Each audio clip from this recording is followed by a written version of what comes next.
안녕하세요, 여러분. 2020년 5월 17일 주일 예배입니다.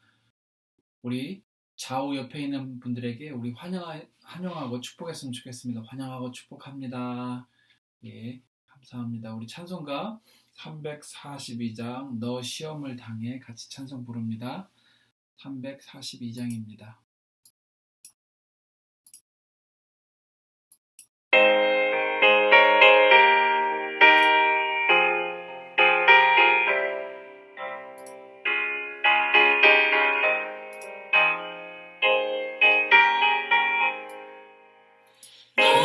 시험을 당해 죄짓지 말고 너 용기를 다해 몸을 이치라 너 시험을 이겨 새 힘을 얻고 주 예수를 믿어 늘 승리하라 우리 구주의 님과 그의 위로를 빌라 주님 내 편에 서서 항상 도우시리 내 친구를 삼가 잘 선택하고 너행을 삼가 늘 조심하라 너 열심을 다해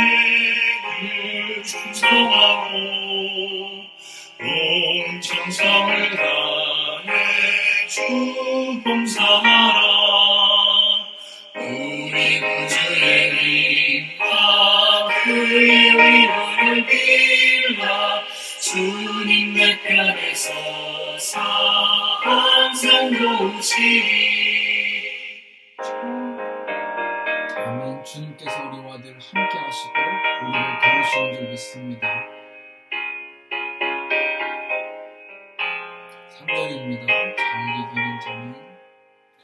잘 이기는 자는 상과 그리니 너 낙심치 말고 늘 전진하라 내 구세주 예수 힘주시리니 주 예수를 믿어 늘 승리하라 우리 구주의 님과 그의 위로를 빌라 주님 내 편에 서서 항상 도우시리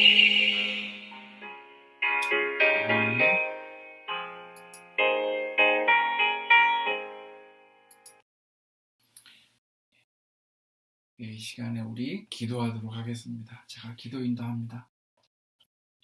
사랑이 많으신 하나님 아버지 감사합니다. 주님, 오늘도 우리와 함께하여 주실 줄 믿습니다. 또한 지난날에도 우리와 함께하여 주셔서 감사합니다. 주님, 찬양과 영광을 받으시기에 합당하십니다. 이 시간 우리가 드리는 예배 가운데 함께하여 주시고 홀로 영광을 받아 주옵소서. 또한 우리 교회 성도님들과 함께하여 주시고 생활 속에서도 늘 보호하여 주시고 지켜주시기를 기도합니다. 주님은 우리의 방패이십니다. 피난처이십니다. 우리의 인도자이시며 우리의 주님이십니다. 주님, 우리가 각 가정에서 주님을 따르고 주님의 말씀을 기억하고 주님을 사랑하며 그렇게 섬기기를 원합니다. 오늘도 우리와 함께하여 주시고 인도하여 주옵소서. 사랑 많으신 예수님 이름으로 기도합니다. 아멘. 아멘. 이 시간에 하나님 말씀 같이 보도록 하겠습니다. 하나님 말씀은 갈라디아서 5장 22절에서 23절입니다. 갈라디아서 5장 22절에서 23절인데요. 우리 성경 있으신 분들은 같이 성경을 펴시면 좋겠습니다. 제목을 제가 가정은 성품 학교입니다 라고 정해봤습니다. 네, 우리 갈라디아서 5장 22절 23절 같이 읽겠습니다. 오직 성령의 열매는 사랑과 희락과 화평과 오래 참음과 자비와 양선과 충성과 온유와 절제니 이 같은 것을 금지할 법이 없느니라. 예, 그 작은 번호에 보면 6번은 양선은 선함입니다. 선함.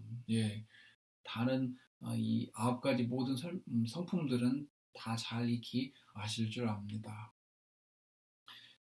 예, 하나님께서 갈라디아서를 통해서 주신 성령의 9가지 열매, 이 9가지 열매를 통해서 오늘은 우리가 가져야 할 성품 그 3가지를 같이 배우면서 은혜를 나누기 원합니다. 자, 가정은 성품 학교입니다. 한 남자와 한 여자가 사랑하여 서로 결혼하고 함께 살면서 가정이 시작됩니다. 학교라는 제도가 우리 사회에 정착한 이후에 많은 가정들이 자녀 교육을 학교에 의존하고 있습니다. 미국 학교에는 언어, 수학, 과학, 사회, 예술 또는 미술 이런 과목들은 있지만 성품이란 과목은 없습니다. 그러므로 성품을 배울 수 있는 곳은 학교가 아니라 가정입니다. 그래서 가정은 성품 학교가 되어야 합니다. 많은 가정들에서 대대로 학교에서 다루지 않는 하지만 너무나 중요한 이런 성품 교육을 해왔습니다. 2세에게 3세대에게 그렇게 교육을 시켰습니다. 바르게 살도록 정직하게 살도록 그런 여러 가지 다른 성품들 부지런하게 살도록 이렇게 가르쳐 왔습니다. 따라서 성품을 가르친 가정들은 자녀들이 또 좋은 성품을 가진 사람들로 성장할 가능성이 높습니다. 요즘 회사들에서는 난 사람보다 된 사람을 선호하는 추세라고 합니다. 이게 무슨 말인가 하면 난 사람은 잘난 사람, 능력이 좋은 사람, 된 사람은 성품이 된 사람을 뜻합니다. 불과 10수년 전까지만 해도 성품이 뛰어난 사람보다 능력이 뛰어난 사람을 선호하는 추세였습니다. 그래서 많은 대기업, 글로벌 기업들에서는 좋은 대학을 나온 성적이 우수한 사람을 직원으로 채용해 왔습니다. 그런데 이런 추세가 최근에 변화하고 있습니다. 이제는 성품이 탁월한 사람을 직원으로 채용하고 있다고 합니다. 만약에 여러분이 회사의 오너라면 여러분은 어떤 사람을 채용하고 싶습니까? 또한 여러분들은 집에서나 또는 가정에서 또 밖에서 어떤 성품들을 훈련하고 있습니까?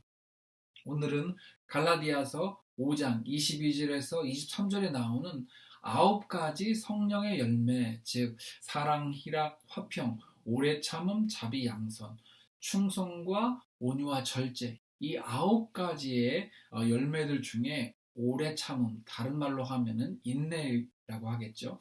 인내와 충성과 절제에 대해서 배워보면서 은혜를 나누기를 원합니다. 그래서 첫 번째 성품은 인내입니다. 인내. 오래 참음이라고도 할 수 있겠죠. 인내란 괴로움이나 어려움 따위를 참고 견딤이란 사전적 의미가 있습니다. 인내라는 단어를 잘 설명해주는 한 가지 좋은 동물이 있습니다. 그것은 바로 나비입니다. 나비는 아름다운 색깔을 지닌 동물입니다. 그런데 이 찬란한 아름다움을 드러내기까지 나비는 말할 수 없는 인내의 과정을 거쳐야만 합니다. 알의 시기를 거치고 나면 애벌레가 되고, 애벌레를 거쳐 번데기가 되고, 번데기를 거쳐 드디어 나비가 됩니다. 애벌레가 허물을 벗기까지 참고 인내하는 탈바꿈의 과정을 4번 정도, 그러니까 좀 나비마다 다를 수가 있겠지만 어떤 나비는 4번 정도, 어떤 나비는 3번 이렇게 거친다고 합니다. 참 대단합니다. 한 번 허물을 벗을 때마다 애벌레는 몸도 커지고 색깔도 달라지고 또 무늬도 달라집니다. 허물을 다 벗고 난 뒤에 딱딱한 번데기가 됩니다. 그리고 번데기는 아무것도 먹지 않고 나비가 되기 위해 나비가 되기 위해 잘 참고 기다리고 있습니다. 그리고 고치를 뚫고 나와서 젖은 몸을 말리고 나면 드디어 나비가 됩니다. 이렇게 나비가 되기 위해 애벌레로 언제 잡혀먹힐지 모르는 두려움과 또 4번이나 허물을 벗으며 성장하면서 그 기다리는 그 괴로움, 또 고치 속에서 아무것도 먹지 못하고 참고 기다려야 하는 고통. 나비는 불평하지 않고 참고 기다리면서 또 노력하는 것입니다. 이것은 인내 없이는 이룰 수 없는 과정입니다. 그런데 고치에서 나오는 나비의 모습을 바라보고 있던 어떤 사람이 안타까워서 그것을 지켜보다가 가위로 고치를 조금 잘라서 나오기 편하게 만들어 주었다고 합니다. 그런데 그 고치에서 나온 나비는 결코 날 수 없었다고 합니다. 나비는 고통을 참는 인내가 없이는 날지 못합니다. 이처럼 우리 그리스도인들도 때론 이 땅에서 인내를 통하여 나비처럼 찬란하게 이 땅을 날 수 있는 힘을 공급받곤 합니다. 우리나라 역사 속에서 인내를 잘 보여준 조선시대 인물이 있습니다. 바로 이순신 장군입니다. 이순신은 조선 왕조가 매우 혼탁할 무렵인 1545년 인종 원년에 태어났습니다. 그는 32살에 다소 늦은 나이에 무과에 급제하였는데요.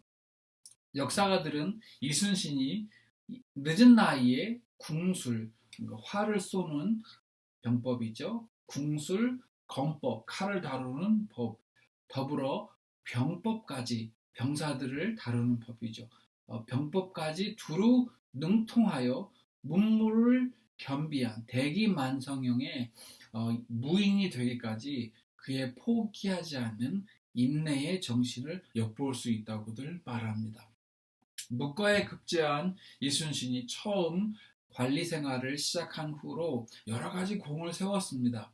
한 번은 그가 정칠품일 때 오랑캐들과 맞서 싸워 승리함으로써 공을 세웠는데요. 그의 상관이었던 이일이라는 사람이 모함을 하여서 이순신 장군이 백의종군, 즉 일체의 관직이나 벼슬이 없이 전쟁에 참전하는 처벌을 받았습니다.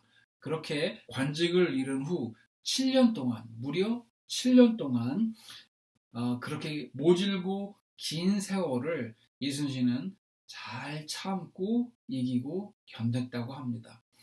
이렇게 7년의 그런 고생 끝에, 고진감래 끝에 전라도 정읍 현감이 되었습니다. 그 후에도 영거푸 고속 승진하여서 1591년에 그의 나이 46세에 그가 전라 자수사가 되었습니다. 그리고 우리가 잘 아는 임진왜란이 터졌습니다.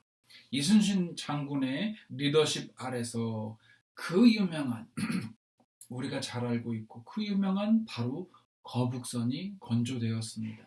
이순신 장군은 이 거북선들을 이끌고 옥포해전, 당포해전, 한산대첩 등 조선 해군뿐만 아니라 전 세계 해군 역사에 길이 남아있는 위대한 승리들을 거둬들였습니다. 그리고 1593년에 이순신 장군은 조선 3도 수금 통제사가 되었습니다. 그러나 탐관 오리들의 모함을 받아 3년 뒤에 두 번째로 백예종군을 당했습니다. 그의 후임으로 원균 장군이 7천년 해전에서 일본군에 의해 대패하자 조선의 조정은 이순신을 수군 통제사로 다시 임명하였습니다. 이때 이순신 장군이 한 말이 매우 아주 유명합니다. 신에게는 아직도 12척의 배가 있습니다. 죽을 힘을 다해서 싸운다면 능히 이길 수 있습니다. 그리하여서 이순신 장군은 한 척의 배를 더 대해서 총 13척의 배를 이끌고 나가서 병약한 그런 병력들을 거느리고 나가서 명량에서, 그 유명한 명량에서 무려 133척의 일본 해군과 대결을 펼쳐 적군 31척을 격파하는 대승을 거뒀습니다. 그 유명한 바로 명량해전입니다. 영화로도 나왔죠. 그런데 그 후에 철수하는 일본군의 테러를 막기 위해 일본 해군과 치열한 전투를 하던 중에 일본군이 쏜 유탄에 맞아 이순신 장군이 그만 죽고 맙니다. 이때 이순신 장군이 죽기 전에 이렇게 말했습니다. 싸움이 한창 치열하니 방패로 나를 덮고 내가 죽었다는 말을 결코 알리지 말라 라는 말을 남기고 전사했다고 합니다. 1598년 11월에 이순신 장군의 나이 54세에 노량해전에서 전사하기까지 그 힘들고 어려운 시간들을 그는 잘 견디고 이겨냈습니다. 인내의 정신이죠. 오늘날 우리들에게도 참으로 귀감이 되는 내용입니다. 그가 그 힘들고 어려운 시간을 견뎌내지 못했다면, 인내하지 못했다면 거북선도 또 한산대첩, 명량대첩 등 역사의 길이 남을 위대한 승리들도 없었을 것입니다. 지금 우리는 코로나 때문에 매우 힘든 시기를 보내고 있습니다. 이 비상사태에서 우리는 인내라는 성품을 사용해야 합니다. 이 시기가 지나고 앞으로도 또 힘든 날들이 올 수 있습니다. 그때에도 우리는 예수님을 바라보고 인내해야 할 줄 믿습니다. 우리가 살다 보면 가정에서나 사회 속에서 인내해야 할 순간들이 있습니다. 사도 바울은 로마서 5장 3절에서 4절에서 이렇게 말합니다. 우리가 환난 중에도 즐거워하나니 이는 환난은 인내를, 인내는 연단을, 연단은 소망을 이루는 줄 알미로다 라고 했습니다. 우리가 잘 아는 단군 신화에 등장하는 두 마리 동물이 있습니다. 하나는 곰이고 하나는 호랑이이죠. 우리가 곰을 통해서 배우는 교훈은 잘 참고 인내하면 언젠가는 고생 끝에 좋은 날이 온다는 것입니다. 그러나 호랑이처럼 힘들다고 포기하고 뛰쳐나가 버리면 고생이 허사로 돌아가고 만다는 것이죠. 그러므로 저와 여러분이 이 힘든 시기를 잘 인내하시기를 축원합니다. 그리고 각 가정에서 여러분뿐만 아니라 자녀들, 아이들에게 힘들다고 포기하지 말고 끝까지 최선을 다하는 법, 인내를 가르치고 교육하면 좋겠습니다. 두 번째 성품은 충성입니다. 충성! 우리나라 대한민국 군대에서 상급자에게 하는 경례입니다. 군복무 하신 분들은 지겹도록 듣던 말일 것입니다. 그렇습니다. 충성은 군대 용어입니다. 한편 충성의 또 다른 뜻은 끝까지 신의를 지킴입니다. 우리가 끝까지 신의를 지켜야 할 대상이 두 대상이 있는데요. 하나는 가정에 있고 하나는 교회에 있습니다. 교회에서 우리가 끝까지 충성해야 할 분은 바로 예수 그리스도이십니다. 가정에서 우리가 끝까지 신의를 지켜야 할 대상은 바로 우리의 배우자입니다. 그러나 충성의 반대말은 배신입니다. 배신. 현실은 안타깝게도 있어서는 안 될 이런 배신하는 일들이 많은 가정에서 일어나고 있고 그 숫자가 증가하고 있는 추세라고 말합니다. 부부가 서로에게 충성하지 않으면 배신하고 딴 사람과 바람이 나고 결국에는 이혼하고 가정이 깨지고 맙니다. 이것은 부부뿐만 아니라 가족 모두에게 큰 상처이고 손해입니다. 그러므로 가정에서 이런 비극을 막으려면 부부가 끝까지 서로에게 충성하는 것이 최선입니다. 부부는 좋은 때뿐만 아니라 아프고 힘들고 어려울 때에도 끝까지 서로에게 신의를 지키는 것이 서로에 대한 최선입니다. 하나님은 부부 외에 그 밖에서 부부 밖에서의 성관계를 엄격하게 금하고 있습니다. 그러므로 이것은 결혼한 부부나 싱글인 사람이나 모두 명심해야 할 내용입니다. 가정에서 충성해야 할 부부가 끝까지 서로에게 신의를 지키며 사는 것이고 또 신앙에서의 충성은 신자가 끝까지 주 예수님께 충성하는 것입니다. 그런데 신자가 바른 믿음을 저버리고 또는 아예 믿음이 없었을 수도 있죠. 다른 이상한 사이비 이단이나 다른 종교에 빠지는 현상을 배교라고 합니다. 그런데 기원후 155년에서 160년 사이에 86세의 나이에 순교한 소아시아 서머나 지금의 터키 이즈밀이라는 도시에 교회들을 감독했던 감독이자 교부가 있었습니다. 그분의 이름은 바로 폴리캅입니다. 폴리캅 교부가 서머나 지역의 교회들을 수세기 동안 목양하고 감독할 때 많은 교회들이 세워지고 또 교회들마다 다 건강하게 성장했습니다. 그러자 로마 제국의 관료들이 폴리캅을 체포하라는 명령을 내립니다. 그래서 체포되어 감옥에 gat힌 폴리캅에게 로마 관료들이 회유를 했습니다. 예수님을 배신하고 로마 제국에 있는 그 황제를 하나님이라고 주님이라고 시인하면 살려주겠다고 회유책을 벌였습니다. 그때 폴리캅이 아주 유명한 말을 했습니다.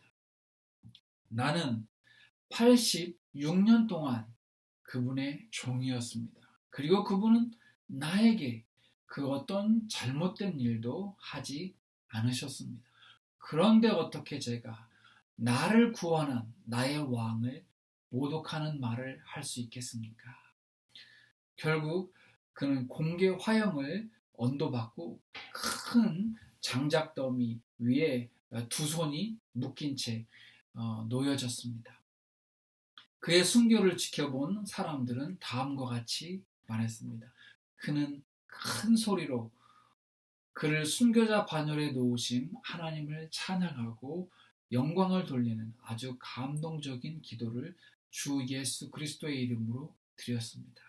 그리고 그가 아멘 하며 기도를 마치는 순간 기다리고 있던 군인들이 장작더미에 불을 붙였습니다. 그런데 그때 놀라운 기적이 일어났습니다.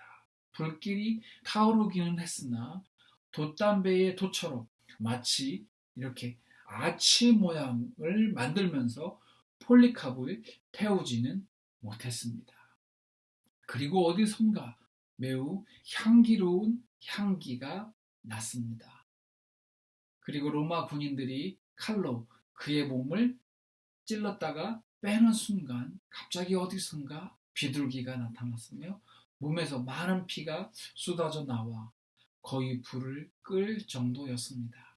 그래서 그것을 지켜보던 많은 사람들이 화형으로 죽는 그리스도인과 비그리스도인, 그러니까 믿는 사람과 믿지 않는 사람과의 큰 차이를 보고 매우 감탄했습니다. 라고 증언했다고 합니다. 폴리카본 순교했지만 그의 말은 약 2000년이 지났어도 여전히 살아있습니다. 나는 86년 동안 그분의 종이었습니다. 그리고 그분은 나에게 어떤 잘못된 일도 하지 않았습니다. 그런데 어떻게 제가 나를 구원한 나의 왕을 모독하는 말을 할 수 있겠습니까? 그렇습니다. 그는 예수님의 종으로서 왕이신 예수님을 배신하지 않았습니다. 충성스러운 종으로서 끝까지 신앙의 절개를 지켰습니다. 우리도 사는 날 동안 주 예수님께 끝까지 충성합시다. 아멘. 자, 세 번째 성품은 바로 절제입니다. 절제. 아주대 겸임 교수를 역임했던 이영숙 박사는 그의 책 나를 찾아 떠나는 여행 성품이라는 책에서 절제란 내가 하고 싶은 대로 하지 않고 꼭 해야 할 일을 하는 것이라고 정의했습니다. 그리고 절제를 대표하는 동물로 연어를 소개했습니다. 연어는 살몬이죠. 영어로는 살몬. 연어는 바다에서 계속 생활하다가 알을 낳을 때가 되면 고향 강물, 그러니까 바다가 아니고 강물의 냄새를 쫓아 자신이 태어났던 강으로 돌아온다고 합니다. 돌아오는 길은 굉장히 멀고 험난합니다. 강에서 바다 쪽으로 흐르는 그 물살을 거슬러 올라가야 하기 때문에 길목에서 기다리고 있는 불곰이나 천적들을 피해서 안전하게 또한 가야 하기 때문에 힘든 것이죠. 물이 흐르는 힘은 생각보다 강해서 물고기가 먼 길을 거꾸로 간다는 것은 상상할 수 없는 힘든 일입니다. 연어들이 이 수고를 무릅쓰고 힘들게 고향으로 돌아오는 이유는 오직 알을 낳기 위해서입니다. 부모가 되는데 온전히 집중하는 것입니다. 이때는 몇 날 며칠 먹이를 먹지 않습니다. 또 훌륭한 짝을 찾은 후에 알을 낳을 안전한 장소를 찾아 천천히 흐르는 강 바닥에 700에서 7,000개 정도의 알을 낳고 모래로 덮고 보호합니다. 그렇게 남아있는 모든 힘을 쏟아 붓고서 부모로서의 그 책임을 다하면 연어들은 죽고 맙니다. 연어가 너무 힘들다는 이유로 태어났던 강으로 돌아오는 걸 포기한다면 아마도 우리는 연어라는 물고기를 모를지도 모릅니다. 하지만 연어는 자기가 하고 싶은 대로 편한 대로 살지 않고 절제하며 부모로서 해야 할 옳은 일을 선택합니다. 그래서 연어는 절제의 동물이라고 이영숙 박사는 말합니다. 우리가 생활 속에서 절제해야 할 여러 가지 것들이 있습니다. 그 중에서 저는 화라는 감정을 절제하고 조절해야 할 줄로 믿습니다. 우리가 화가 난다고 화를 다 낸다면 결코 평안하지 못할 것입니다. 화가 나는 순간에 우리가 감정을 다스리는 연습이 필요합니다. 심리학자들마다 다양한 주장을 합니다. 어떤 학자는 우리가 화를 다스릴 수 있다고 주장하고 어떤 학자는 우리가 화가 나면 화를 발산해야 한다고 주장합니다. 그렇다면 과연 우리가 화를 다스릴 수 있을까요? 저는 그 답을 성경에서 찾아보기 원합니다.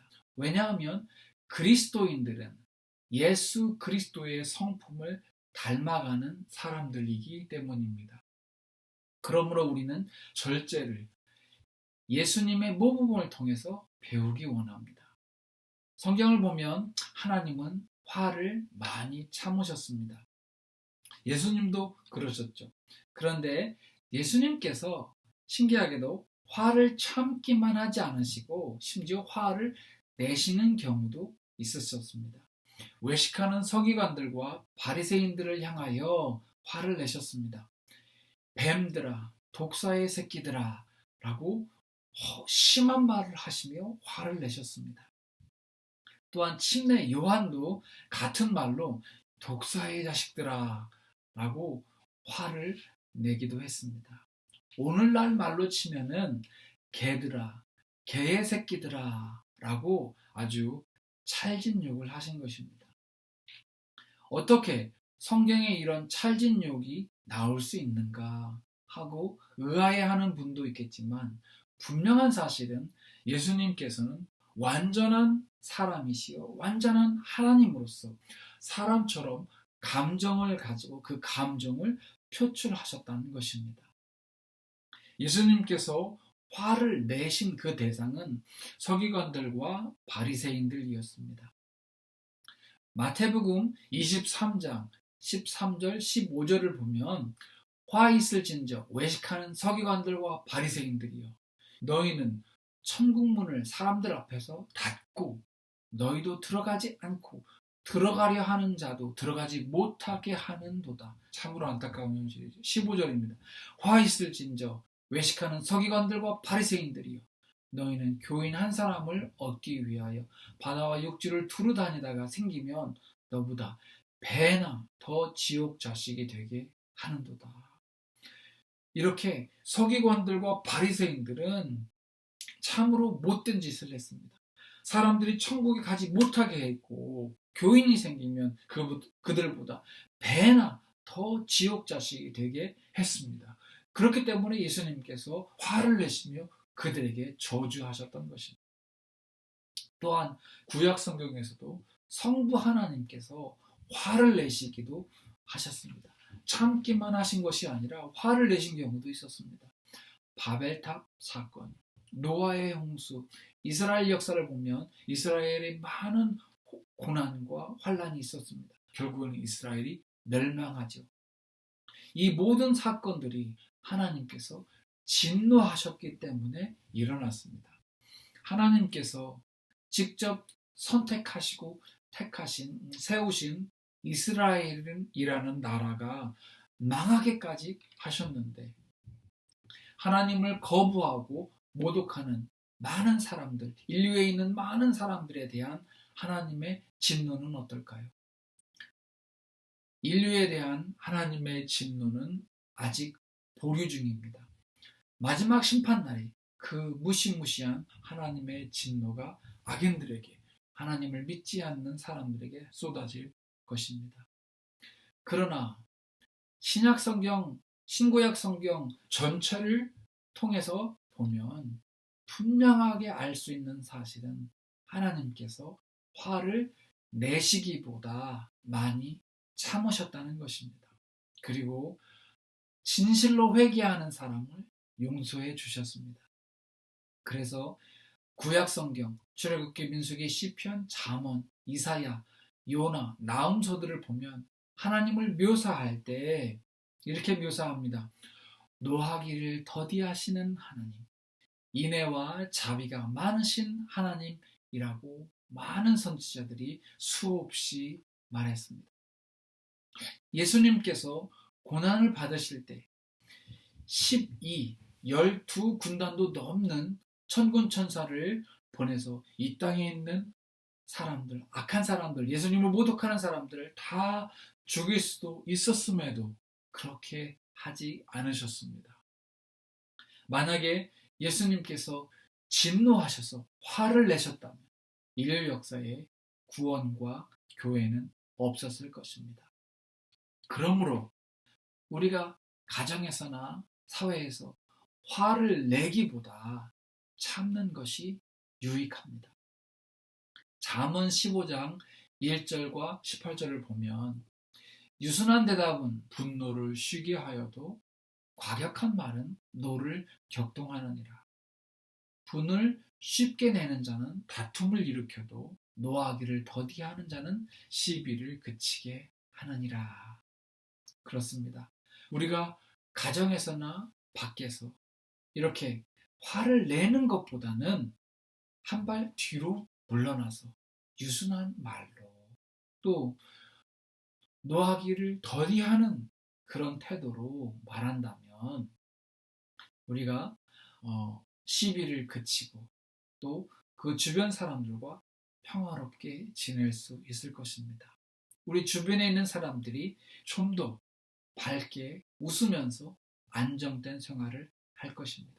아까 과연 우리가 화를 다스릴 수 있는가라는 질문을 드렸습니다.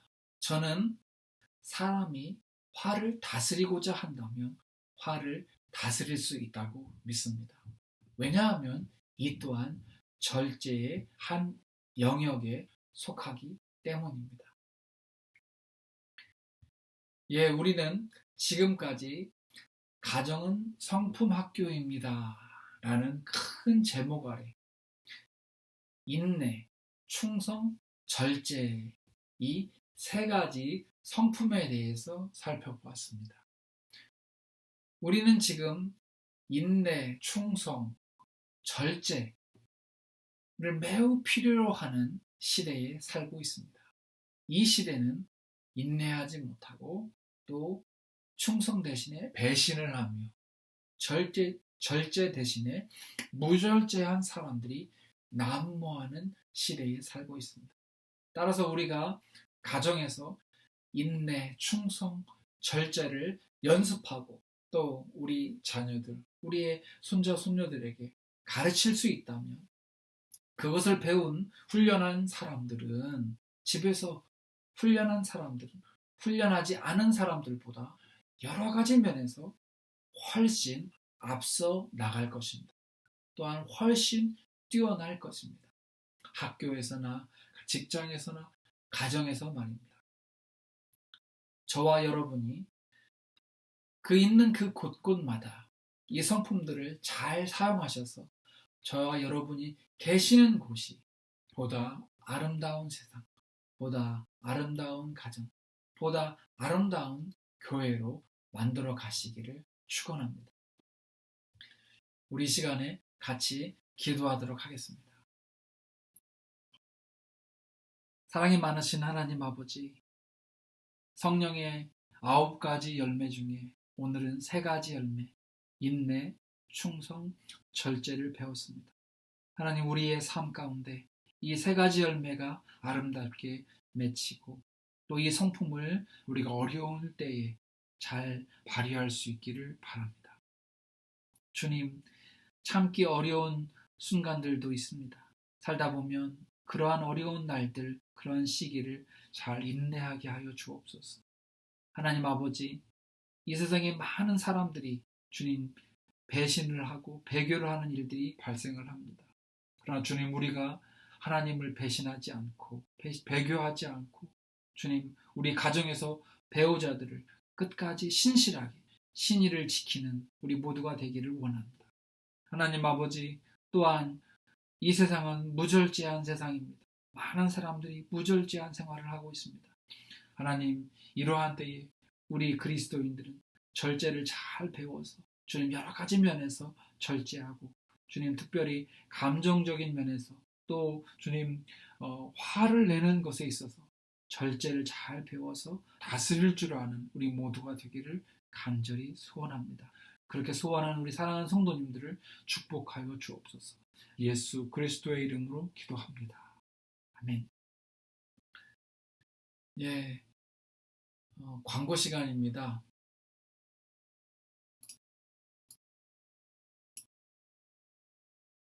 주 정부에서 또 나라에서 또 시에서 권위자들이 안내를 했지요. 어제부터 비즈니스를 재개할 수 있게 하였습니다. 그래서 교회에 노바 교회에 브라질리안 교회에 조시아스 목사님하고 통화를 했는데요. 그 교회는 오늘부터 예배당에 모여서 예배를 드린다고 합니다. 또한 1시에는 스페니쉬 교회도 우리가 모일 수 없, 모이기 마지막 모여서 예배를 드리고 이제 지금까지 모이지 못했는데 그 전에 어떤 사람이 찾아와서 얘기를 했었는데요. 스페니쉬 교회도 이제 예배당에 모여서 1시에 예배를 드린다고 합니다. 그러나 우리 교회는 한 주 정도 더 지켜보고 상의한 후에 어떻게 해야 할지 말씀드리도록 하겠습니다. 현재 미국에서만 150만 명의 확진자, 전 세계 확진자의 3분의 1이 나오고 9만 명 이상의 사망하였습니다. 그래서 우리 교회 성도님들의 평균 연령이 높기 때문에 매우 조심스러운 상황입니다. 그래서 부디 우리 성도님들 건강하시고 안전하게 계시기를 늘 기도합니다. 예, 예배를 마쳤습니다. 우리 축도하고 예배를 마치도록 하겠습니다. 우리 축도합니다. 세상을 향하여 나아가는 사랑하는 성도님들을 축복합니다. 항상 성령 충만하고 영적 갑오신 전신갑주를 입으십시오. 지극히 작은 일에도 충성하여 주님 쓰시기에 편한 사람이 되십시오.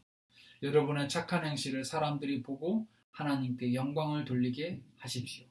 빛과 소금처럼 세상 사람들과는 다르게 말하고 다르게 행동하십시오. 혹 어떤 사람이 악을 행했을지라도 악을 악으로 갚지 말고 도리어 선으로 악을 이기십시오. 할 수 있거든 모든 사람과 더불어 화목하십시오. 화평하게 하는 분은 복을 받아 사람들이 그분들을 하나님의 자녀라고 일컬을 것입니다. 형제 자매를 긍휼히 여기십시오. 그러면 그렇게 사는 분이 하나님으로부터 긍휼히 여김을 받을 것입니다. 구제할 때는 도움을 받는 사람이 모르게 행하여 은밀한 중에 보시는 하나님께서 구제하는 사람에게 대신 갚아주시도록 하십시오.